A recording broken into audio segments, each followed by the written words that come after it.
এই দুপুরবেলার রোদের মধ্যে বসে এরকম তালের শ্বাস উঠানো দেখে আমার মনে পড়ে গেল অতীতের সেই ছোট্টবেলার স্মৃতিগুলো।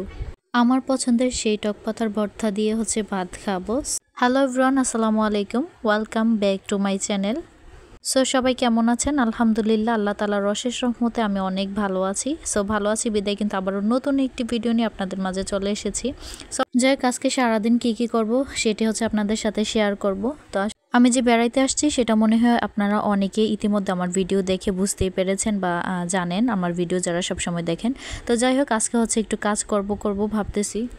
দেন আব্বু আজকে বাজার থেকে একদম তরতাজা মাছ নিয়ে আসছে, দেখতেই পাচ্ছেন। এখানে পাঙ্গাস মাছ ছিল আর বিভিন্ন ধরনের ছোট মাছ ছিল মিক্স করা, পুঁটি মাছ, তারপর কি মাছ যেন ছিল। তো এইগুলো রান্না করবে আম্মু। দেন আম্মু আগে কেটে বেছে নিচ্ছে, ভালো করে ধুয়ে পরিষ্কার করে নিচ্ছে, তারপর রান্না করবে।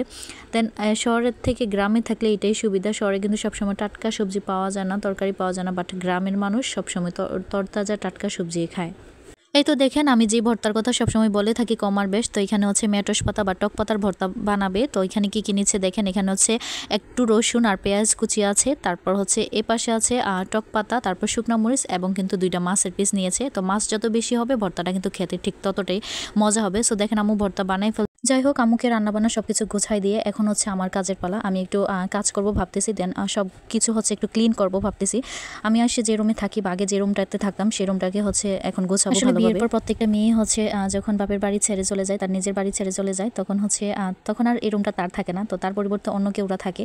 তারপর যাই হোক, আমি চলে গেলেও যখন আমি বেড়াইতে আসি তখন এই রুমই আমার থাকা হয়। তো যাই হোক, কাজ কিন্তু শুরু করে দিয়েছি। আম্মু রান্নাবান্না সবকিছু গোছাই দিয়ে তারপর কাজ করতেছি। আর পরিবারের বড় মেয়ে যেহেতু, তো সেক্ষেত্রে সব কাজই মোটামুটি এদিক দিয়ে যায় ওদিক দিয়ে যায় করতে হয় আমাকেই। যাই হোক, এখানে বন্যার পরে আমাদের ঘরগুলো একটু এলোমেলো ছিল। বন্যার সময় কিন্তু পানি একদম আমাদের উঠোন পর্যন্ত চলে এসেছিল। আমাদের বাড়ি কিন্তু মোটামুটি উঁচা, তারপরও পানি উঠোন পর্যন্ত চলে এসেছিল। মানে মোটামুটি অনেক পানি হয়েছিল। আর অনেক বাসা থেকে তো মানুষ ঘরেই থাকতে পারে নাই, বাসায় থাকতে পারে নাই, চলে যেতে হয়েছে। তো আমার আম্মু তারা বা আমাদের বাড়ির কেউ কিন্তু কোথাও যাইতে হয় নাই, কারণ কারোর ঘরে পানি ওঠে নাই, কিন্তু উঠানে পানি ছিল। সেক্ষেত্রে তখন সবাই মিলে বাসাতে ছিল, নিজেদের বাসাতে নিজেদের ঘরে ছিল।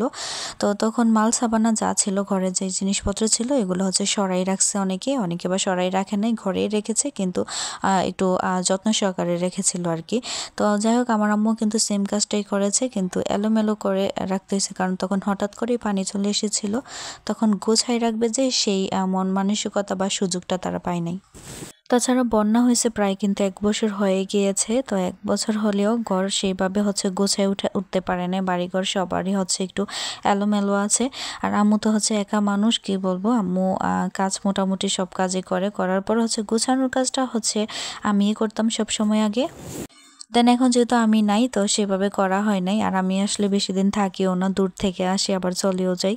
তো এই জন্য এবার মোটামুটি সময় থাকতেছি। আর কাজ করতে আমার বরাবরের মতোই ভালো লাগে, বিশেষ করে ঘর গোছানো কিংবা রান্নাবান্না, এগুলো আগে থেকেই করতাম, আগে থেকেই করি। তো এই জন্য এখন আজকে একটু ঘরটা গোছানোর প্ল্যান করলাম, দেন গোছাচ্ছি আর কি, দেখতেই পাচ্ছেন। আর এই টেবিলটা ছিল কাগজ, বিভিন্ন ধরনের জরুরি কাগজপত্র, তারপর কিছু টুকটাক জিনিস ছিল। তো এই জিনিসগুলো সবগুলো এলোমেলো করা ছিল, তো এগুলো আমি সবগুলো বের করেছি। আর এখানে দেখতে পাচ্ছেন, এখানে কিন্তু সবগুলা আমার ভাইয়ের পরীক্ষার কাগজ, আমার ভাই যে লেখাপড়া করেছে, তো তার পরীক্ষার কাগজপত্র, আব্বু জন্ম নিবন্ধন, এনআইডি কার্ড সহ আরও ইত্যাদি অনেক জরুরি বিষয় কাগজপত্র ছিল আর কি। তো সবগুলো আমি একটা ইয়াতে ব্যাগেই গোছায় রাখবো। তো দেখতেই পাচ্ছেন সবগুলো আমি নামাই দেখতেছি যে কোনটা কোন কাগজ। তো আমার ভাই পরীক্ষা দিয়েছে, সবগুলা কাগজপত্রই কিন্তু এখানে আছে, মানে ওর অ্যাডমিট কার্ড হইতে তারপর আপনার রেজাল্ট কার্ড, সব কিছু এখানে, এভরিথিং সব কিছু আছে। আসলে গোছায় রাখলে এরকমই সব কিছুই থাকে।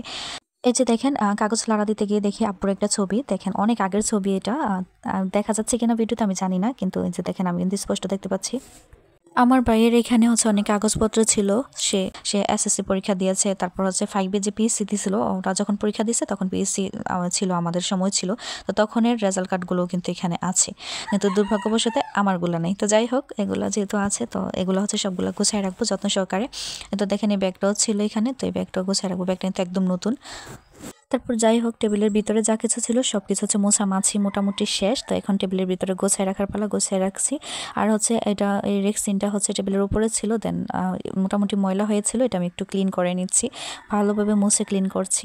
আসলে মানুষ না থাকলে যা হয় আর কি, এই রুমটা বেশি একটা ব্যবহার করা হয় না, আমি আসলে আমি ব্যবহার করি, দেন তাছাড়া কিন্তু কারোর থাকা হয় না। তো এই তো যাই হোক আমি এগুলো সবগুলো ক্লিন করে নেব। এই তো দেখেন এখন হচ্ছে এইগুলা দেখে আমার পুরনো স্মৃতি মানে অতীতের কথা মনে পড়ে গিয়েছে। ছোটবেলায় হচ্ছে তালের শাঁসগুলো এত বেশি খাইতাম, কি আর বলবো, আনন্দের সাথেও কিন্তু খাইতাম। তো যাই হোক এখন হচ্ছে খাওয়ার তো দূরের কথা চোখে দেখাই হয় না, গ্রাম ছাড়া এগুলো কোথাও পাওয়া যায় কিনা আমার জানা নেই, কারণ গ্রামের মানুষগুলো হচ্ছে এগুলো সংরক্ষণ করে রাখে, বাট শহরের মানুষগুলো হয়তো অনেকেই জানে না। বর্তমান প্রজন্মে কিন্তু অনেক কিছুই বিলুপ্ত হয়ে গিয়েছে, এখনকার বাচ্চারা অনেক কিছুই দেখে নাই বা দেখবে না, আমরা যতটা দেখেছি বা আমাদের আগে যারা ছিল তারা যা দেখেছে আমরা তার অর্ধেকও দেখি নাই। তো ব্যাপারটা এরকমই, আস্তে আস্তে অনেক কিছু বিলুপ্ত হয়ে যাচ্ছে। তো এই তো দেখেন এগুলো হচ্ছে তালের ডাব বলে কুমিল্লার ভাষায়, আর আপনাদের এলাকার কার এলাকায় কি বলে অবশ্যই কমেন্টে জানাবেন। যাই হোক এগুলো হচ্ছে আমার ভাবি আর হচ্ছে জ্যাঠাতো বোনের মেয়ে আর কি, বড় জেঠুর মেয়ে, তো ওরা মিলে হচ্ছে এগুলা ইয়ে করতেছে, পরিষ্কার করতেছে, দেন এগুলা ওদেরই ওরা। আর আমি হচ্ছে ভিডিও করে রেখেছি আপনাদের সাথে শেয়ার করার জন্য। যাক এগুলো খেতে কিন্তু ভালোই মজা লাগে, মিষ্টি লাগে। তো দেখেন আরেকটা অঘটন ঘটাই ফেলছে আমাদের সাথে, কেয়ার করার কাঠবিড়ালি এত বেশি নষ্ট করে ফেলছে, তো এই জন্য হচ্ছে পায়রা ফেলতে হচ্ছে, দেখতে পাচ্ছেন টুকটাক করে বিভিন্ন জায়গা দিয়ে হচ্ছে কাঠবিড়ালি খেয়ে নিয়েছে, এবং খেয়ে ফেলুক আর নষ্ট করুক, নষ্টই বেশি করে, তো জন্য পেরে ফেলেছি।